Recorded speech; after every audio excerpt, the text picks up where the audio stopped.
This is Where We Live from Connecticut Public Radio. I'm Catherine Shen. When you hear the word divination, what comes to mind? Only 13% of adults said they consult tarot card readers, astrologers, or fortune tellers, according to a 2018 Pew Research survey. But market research shows that sales for tarot card decks and psychic services are growing. The practice of reading tarot is sometimes called cartomancy. It's the art of gleaning insights or even divination or fortune telling by way of pulling cards. The cards field questions like, what does this month have in store for me? How can I manage stress at work? And according to Pew, quite commonly, what's next in romance? This hour, we look into how the rise in the business of divination is being reflected in a rise in personal spiritual practice around the cards. Where We Live producer and resident tarot card reader Katie Pellico will be taking us through this topic with experts. But first, she joins me in studio to talk about how she first got started with tarot. Katie, welcome to the show. Thank you for having me. Weird to be on this side. I was just going to say, tables have turned for this conversation, so let's just jump straight to it. So how did you get into tarot? Pretty casually at first. I got my first deck from a friend. Just after college, I abided by there's a kind of a belief that you should have your deck gifted to you, although that's kind of been done away with in recent years. I've bought my own decks since then. But yeah, it was pretty informal and kind of communal. My process I would just read with friends. We would kind of learn, or I was learning with them, kind of poring over books, interpreting the symbols, learning the stories of the cards and how they speak to one another depending on where they're placed. I became more intentional about it in recent years. So I definitely want to talk more about the stories behind the cards, or if you have a favorite one, but how often do you read for yourself or for others? So I read almost every day for myself. I try to pull 3 cards. And the symbols all kind of like meet one another and speak to each other and characterize the mood of the day or, what's to come. I generally don't ask a question. I just kind of let the symbols simmer. I'll leave them out, or I'll take a picture of them and revisit it throughout the day. But I've been refining the practice of doing it for other people, especially people who I don't know, have never met before, or who don't have, who have pointed questions for me. I've taken some classes with readers to try to do better at fielding more pointed questions. One class I took really sticks out. The woman I took it with, her name is Courtney Weber. She honed her skills fielding like really pointed questions about when might this happen, and she was trying to teach us how to interpret even like days or months out of the cards.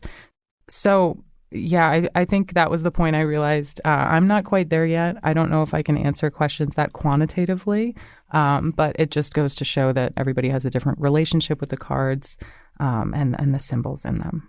Well, I love that a lot because it's a lot more interpretive, I think, than people think.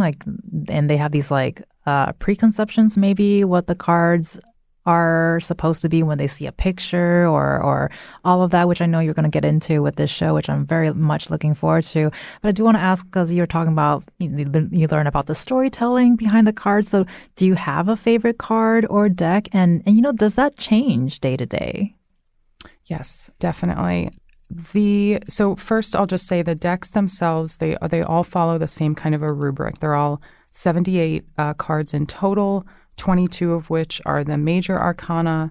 The rest of them are the minor arcana. So the minor arcana looks like a regular deck of cards where there are 4 suits, each of which represents a different element. And then the major arcana is, I think, every tarot reader's favorite part of the deck because it's these very aspirational, devotional symbols running from the Fool to the World. So you might be familiar with those tarot cards. Death, the Tower are some let's say scarier ones, but there's also the Empress. So my favorite deck is the Mother Piece deck. That's what I learned on. And I would say my favorite card is the Hermit, but that is a darn hard question to answer. Well, I was going to say, I don't think there's a right answer really. And that's kind of what I mean too. Like, does it change day to day, like the meaning of the cards for you? Definitely. As I said, the meaning of my readings, my daily pulls evolves even over the course of the day. I feel like I'm always in conversation with the symbols. You definitely are building your own relationship with the deck, though. So someone else's interpretation of the Hermit could be totally different from mine, and mine might even differ in the context of two other cards, like the Hermit alongside the Three of Wands and the Four of Discs means something totally different than if it's next to the Tower and the Four of Cups. And so because I think this is such a personal thing at the end of the day, what do people usually use it for? You mentioned there are people who ask pointed questions, but you also draw daily cards where you don't ask a question. So is this a big question to ask? Like, what do people use it for in general? Yeah, I think that's a very exciting and open-ended question at the moment. I mean, the Pew Research you cited earlier from 2018 predates this kind of resurgence of interest in spiritual practices like tarot, like astrology even, although I would mention that astrology not only is far more mathematical and less interpretable, but it's also, it has the kind of spiritual origin story that tarot, we will be surprised to learn today, does not, necessarily at least. So the Pew Research showed that predominantly questions about romance were asked, and that most people who sought out tarot card readings or fortune-telling services were women. But I would be really curious to see how that has changed, and I'd be remiss to not mention that I think the pandemic had a lot to do with that development and growth of this market. And so what does learning more about the tarot look like? Because it sounds like you're not just learning about the literal cards, but you're also learning about yourself. Absolutely. Absolutely. I mean, there are some cards when I pull, I have such beautiful memories of having pulled them for friends and, huge moments of their lives. And, that's just one example of the kind of like experience that you build into each card. But I would say most importantly, don't feel like you have to take a class. It really does start with you and the deck and that process of learning about yourself. I mentioned the Devil and the Death card, and I often do to newbie readers just because I call them the early jump scares of the deck, because you really do go through this process of confronting the misconceptions you have about these inherited ideas, and even like the ways that gender is depicted in the deck. Is a really productive grounds for critiquing how that might show up in your own life, using the cards as kind of like a vehicle for incisive question asking and not just, when will my boyfriend come around the corner? But when will he come around the corner? What about my fictional boyfriends? And well, speaking about vehicles, we are jumping on one right now because you are going to be pulling a card for me. Vroom, vroom. Hey, hey. Okay, let's do this. So we're just going to pull one card. The anticipation is killing me right now. And you can see sometimes I'll say before I pull a card, like this can just be for this conversation, but let's see where the cards take us. I think let's see where the vibes are. I feel like that's what we're doing today. I trust that. Oh my gosh. What is it? The Hermit. No. I love that. Yes. You're joking. Yes. This is happening live, people. I adore that. So if you will allow me to expound a little bit on why this symbol is so perfect for Please expound. You and arguably for what we do here at Where We Live. So the Hermit depicts a Virgil-like figure holding a lantern. And the connotation that you might ascribe to the Hermit, immediately take that away. Stop it.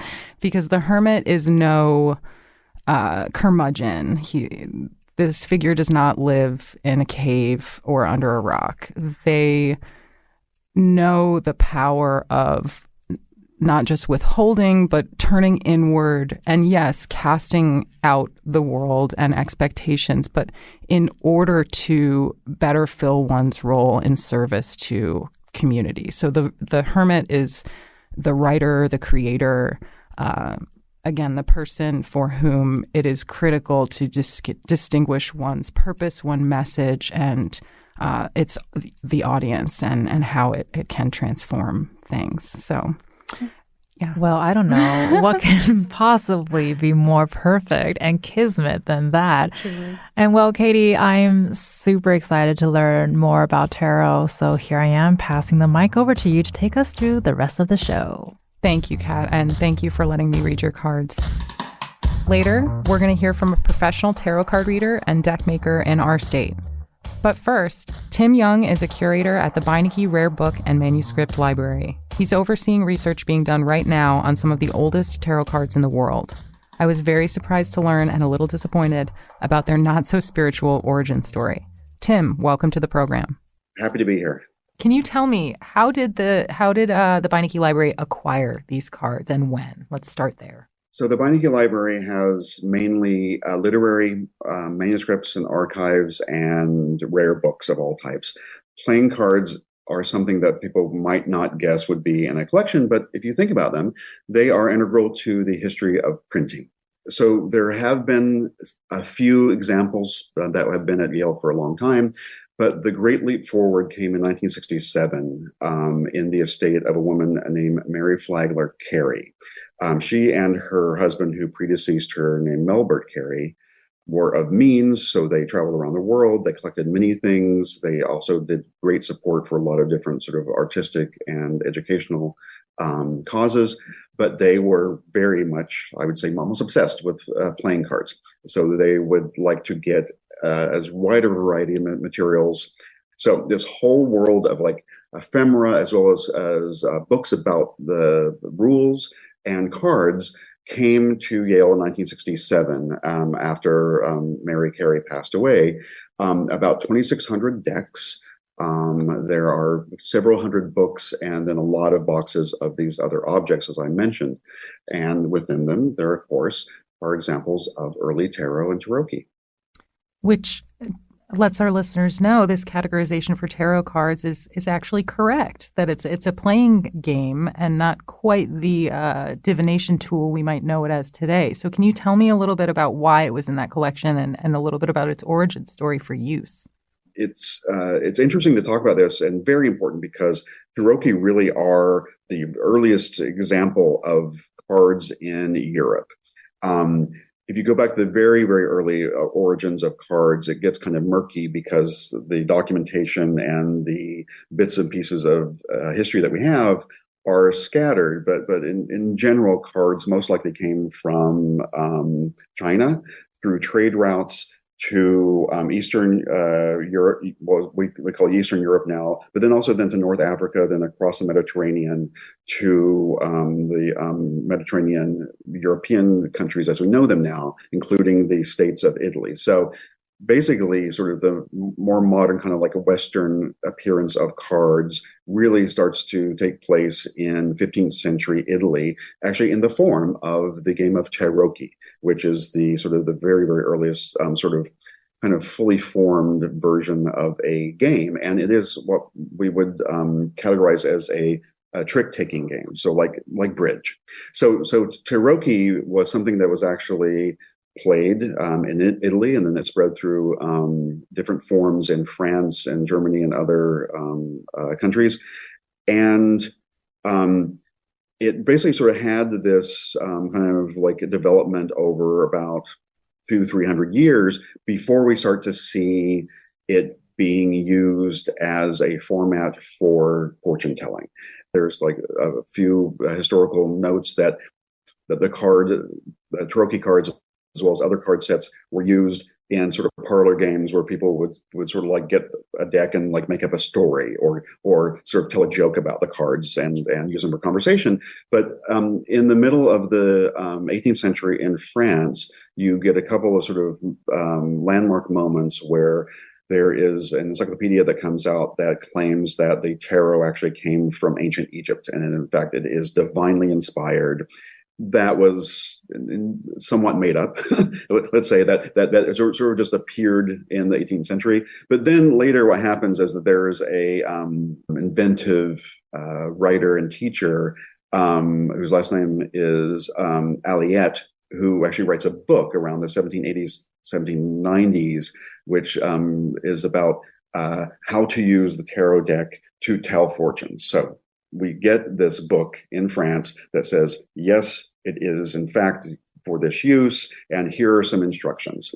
That takes off. And then through the 19th century and early 20th century, there's by leaps and bounds, there are more types of tarot decks. There are other decks that come up that aren't necessarily actually from the tarot, but are used, again, for parlor games or for things where you might see somebody who is advertised as a fortune teller. So, but at the same time, people are very still actively playing tarot in different European countries, mainly. It's overtaken by whist and bridge as newer versions that survive.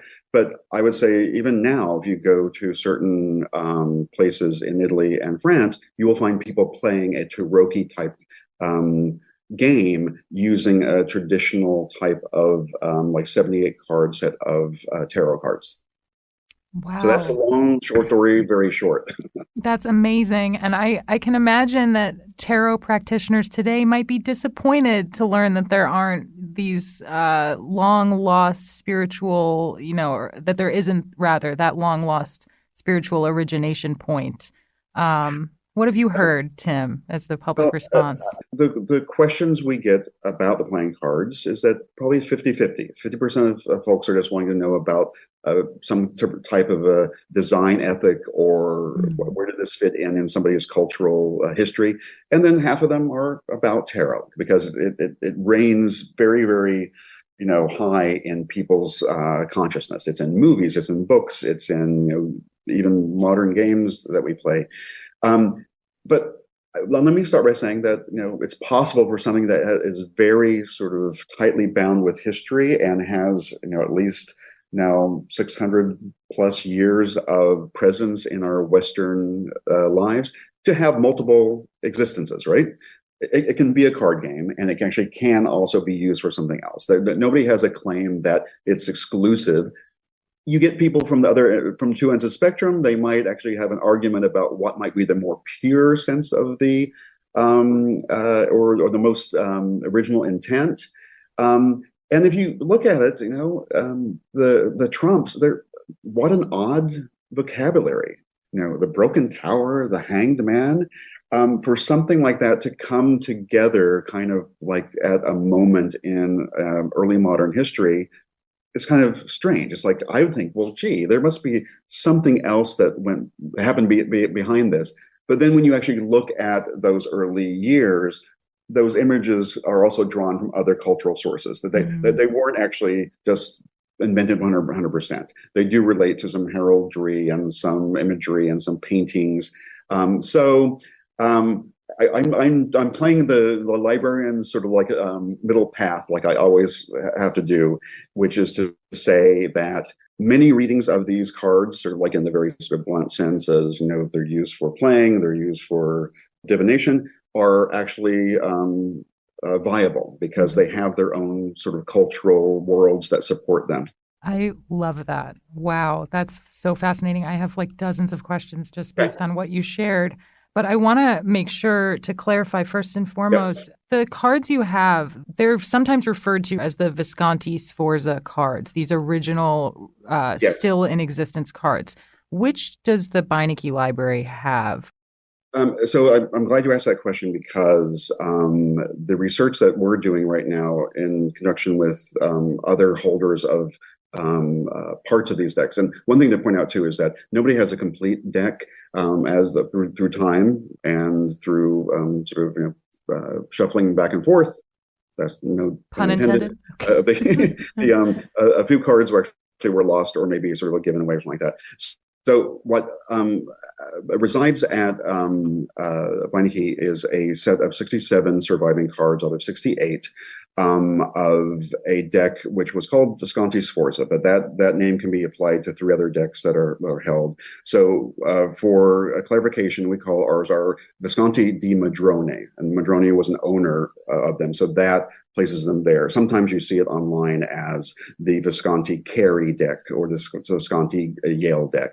And this is a wide-ranging, sort of powerful family in northern Italy in the era from like the 14th, 15th, and 16th century.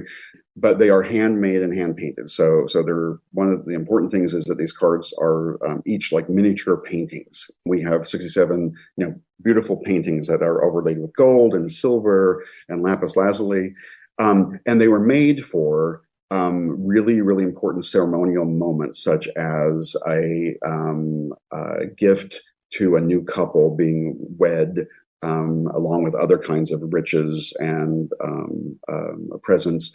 And they also they sort of commemorate some of the figures. Some of the people on the cards are actually real historical figures that were in both families. They're wearing signs of the two families, so the cards themselves also serve the purpose of showing that's the joining of two families together, right? So it's consolidation of power. There's this entire historical, political, family history story that's embedded in these cards, and the team that is doing the work, which includes librarians and conservators, also has people who look at it through fashion history and the history of pigments, and as well as the lineage of Italian families that were in power at the different sort of like city-states at the time. So that's one of the beautiful things about a library. We want folks to see that a gorgeous piece or an innocuous piece is going to, if you question it, it's going to tell you this other story that you may not realize it was holding on to. Amen. That's fascinating. Well, thank you so much, Tim, for your time today. Good to be here. Thank you. You've been listening to Tim Young, a curator at the Beinecke Rare Book and Manuscript Library at Yale University. After a quick break, we'll hear from deck makers and readers where we live. Do you read tarot, or do you want to know more about it? Join the conversation. Find us on Facebook and Twitter at Where We Live.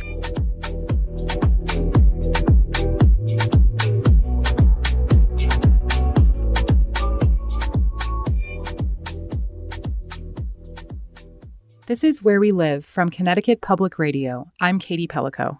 This hour, we're hearing from tarot readers in Connecticut. Our sister talk show, Seasoned, recently visited Tea and Tarot, an herbal wellness boutique in Madison, Connecticut, where our next reader often delivers stirring readings. That conversation is linked on our website at ctpublic.org/wherewelive. Afton Williams-Jacobs, aka Monty's Tarot Child, joins us now. Afton, thank you so much for joining us. Thank you. Thank you for having me. So tell me a little bit about how you discovered tarot and developed your practice. Yes. So it all really initially started with my cousin, Heather. She's the owner of Tea and Tarot here in Madison, Connecticut. She gave me my first tarot deck.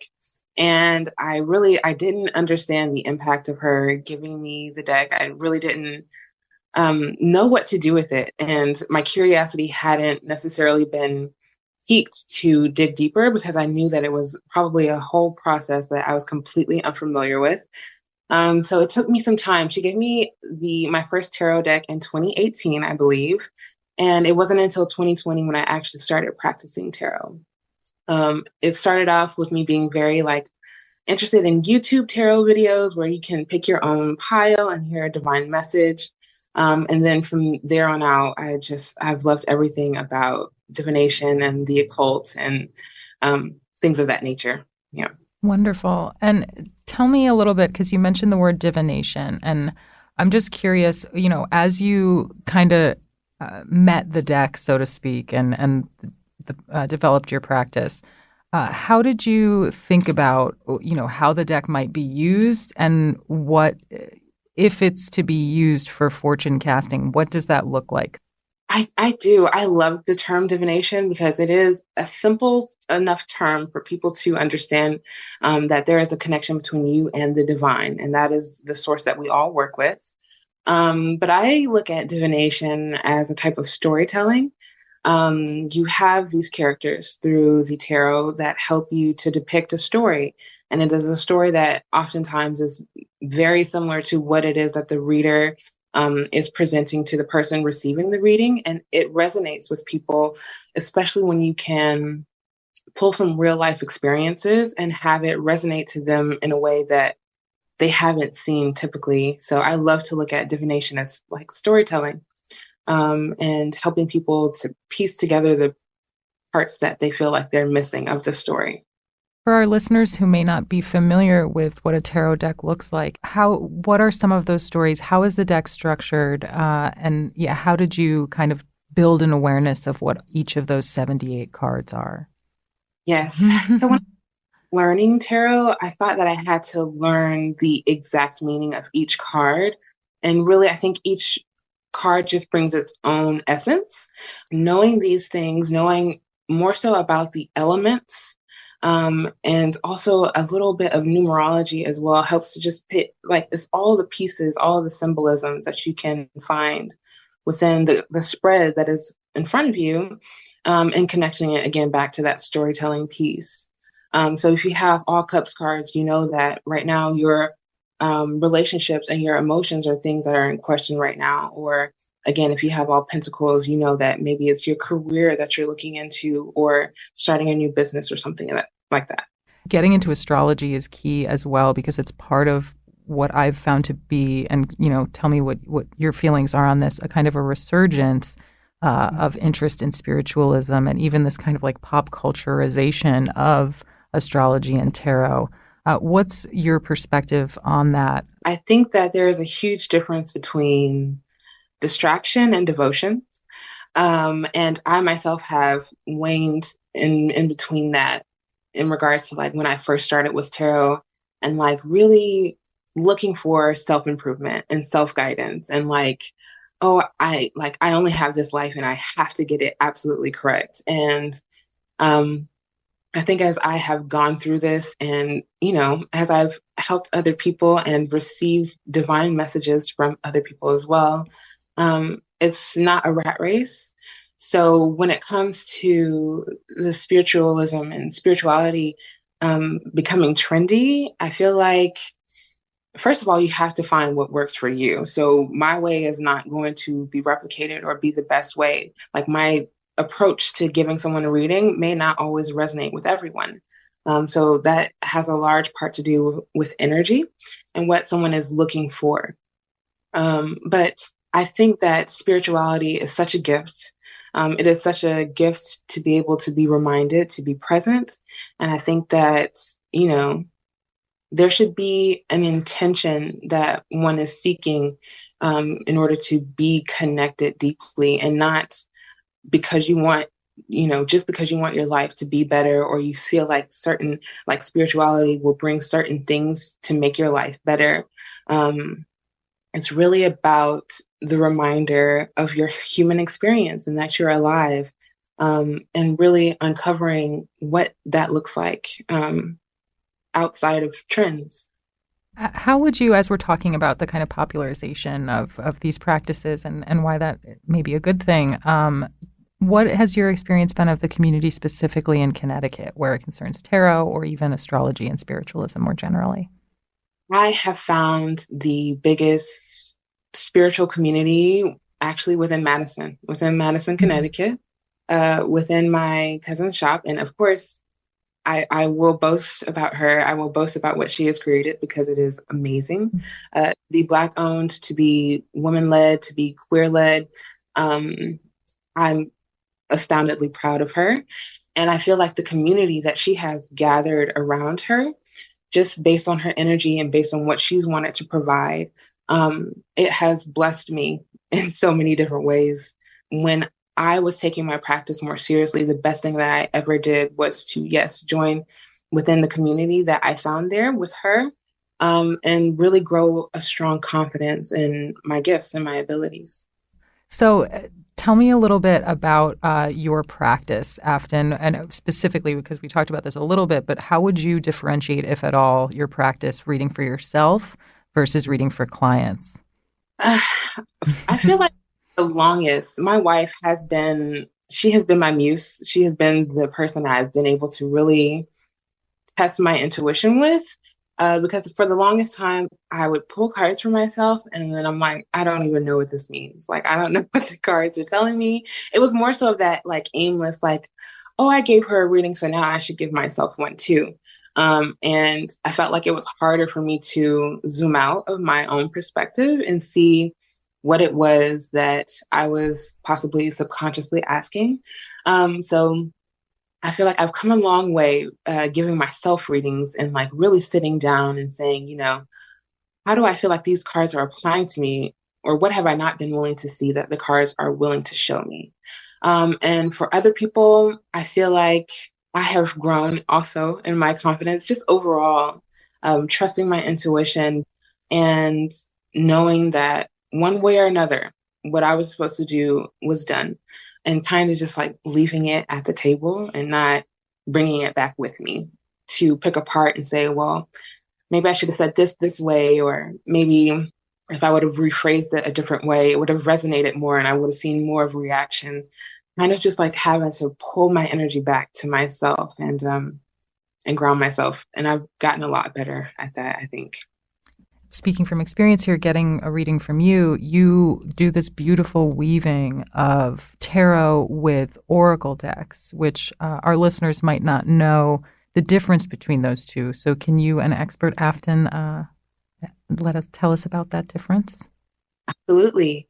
I feel like some people may disagree with me, but I feel like Oracle has the opportunity to give you a much richer and deeper experience of your reading. I think tarot helps you to target in what areas are we looking into your life today. And the Oracle, based on someone else's intuition that decided to create this unique experience, you get to have these bite-sized messages, again, like you said, weaved together. It's almost I'm a foodie, so it's almost like receiving a course of a meal where you get to try all these different things, and it makes an experience that is specifically for that person. Because I've given a numerous amount of readings, and none of the cards, I can never say, oh, this spread is exactly like the one that I did 2 weeks ago, last month, a day ago, because everyone's message is different and they need to hear it in a different way. So I feel like the Oracle just adds a touch of personalization and specification as well. Mm-hmm. So tell me, if there are listeners right now whose interests are piqued, that they want to get involved, get their own deck or a book about tarot, what are your recommendations for people who want to dip a toe? Okay. A one Rider-Waite-Smith tarot deck, because the original imagery will allow you to be able to read any other tarot deck's imagery, even if it takes you some time to study those, more modern takes on tarot. If you start with the basics, and I mean the very basics, that will get you very far in reading tarot. For the Oracle, I believe you can't go wrong. Something with words. The more words for you, the better. I like to do crystal oracle decks. I like to do astrology oracle decks. But when you have more words, I think it gives you more clarity in all ways, unless you are more so of a visual representation. And then you take it from there. And I understand you're crafting your own oracle deck or beginning that process. Can you give us a little teaser or a glimpse of what that looks like? I am still in the creative process, putting the deck together, getting the correct affirmations that I want to have involved with it, which helping, the fact that I do divination, it helps me to be able to come up with some of the things that I think that would be really impactful and important for someone to hear when shuffling their own cards. But the theme of the deck and the title of the deck is the Stoner's Journey Oracle. It's between the Stoner's Journey Oracle or the Stoner's Affirmations. And it is a weed-themed oracle deck that I am creating. Amazing. Okay, well, you'll have to keep us posted on that for sure. Absolutely. Okay, I'm going to squeeze in one more question for you, Afton, if I can. How do you deal with or even characterize the skepticism you have encountered or even nervousness around? I mean, I'm sure that's more common for people who are getting readings, not knowing what to expect. But how would you characterize either skepticism or people being endeared despite their own fears towards tarot? Well, first, fear is a natural thing. There are so many unknown factors in this world. And I think we all just try to cover or mask our fear with many other different forms of like hate, and, judgment and looking down on things because we don't understand. But I can say the only way that you will ever know, the only way that you can ever debunk something is through experiencing it. And the famous saying of do it scared anyway, and be afraid, sit down with those fears and say, why have I kept myself from, experiencing God in a different way, especially if it comes to religion and it comes to these boundaries that religion can carry sometimes. It's, questioning those and looking to see how you can intertwine your religion with a new way of connecting with that source for yourself. I love that so much. Thank you so much, Afton, for your time today. Thank you so much for inviting me. This was amazing. You've been hearing from Afton Williams Jacobs, aka Monty's Tarot Child. You can find out more information about Afton and how to book a reading on our website at ctpublic.org/where we live. Coming up, Chelsea Granger is a multidisciplinary artist who co-created an herbology-inspired deck. She joins us after a quick break. You can join the conversation too. Find us on Facebook and Twitter at Where We Live.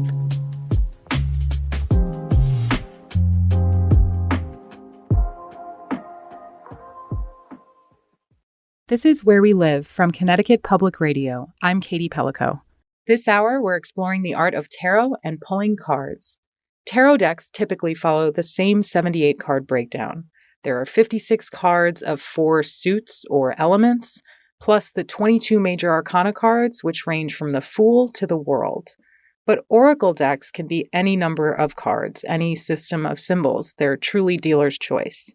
One multidisciplinary artist where we live co-created a deck I happen to adore. It's called Dirt Gems. Chelsea Granger joins us now from North Guilford. Chelsea, welcome to the program. Thank you for having me. Before we focus on your oracle deck that you co-created, Dirt Gems, I would love to focus a little bit on your broader work as a multidisciplinary artist.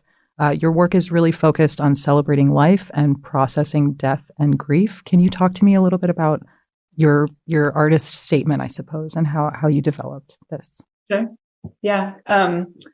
I have been making art since I was a little kid, and it's been the main part of my life for as long as I can remember. But there definitely was a turn in my art making practice after one of my dear friends. I was 32 and she was 32 when she died. And then a little while after that, my mom died suddenly, my mom, Suzanne.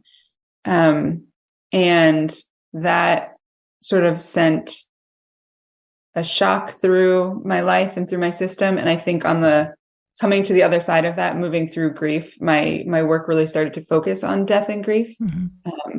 And whether that be paintings or writing, I think that my work became very much about celebrating life, sort of singing up all the beauty that's here around us, and then also trying to include like multiple dimensions into my painting so I could sort of make visible the invisible. And that was really comforting for me. And I found for a lot of other people, they found a lot of healing in those images. And then along with that, I wrote a book, sort of a zine style self-published book called So Many Ways to Draw a Ghost. And that really focuses on my own experience with my mom's death and my friend Ruth's death, as well as having contributing writers and artists. That's awesome. And, kudos to you for kind of paying forward your own processing through your artistic process. It's just really beautiful, the work you do. And transitioning here into the kind of focus of this show, which is unpacking what we mean when we say divination around tarot and oracle deck use in our state. How did you get into either oracle decks? I understand you read tarot a smidgen. How did that all kind of unfold and lead you to co-creating Dirt Gems?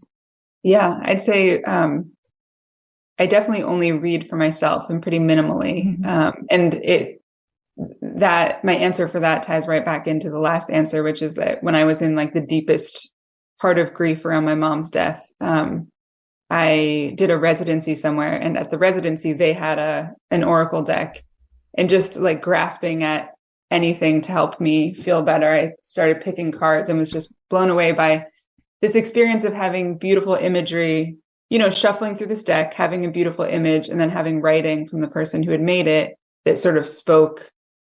This one was made by a Jewish artist, and my mom is Jewish. I'm Jewish, so it tapped into that connection.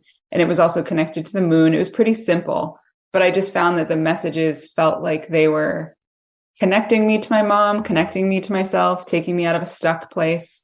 Mm-hmm. I don't think that I fully understand what was happening, but it felt really special.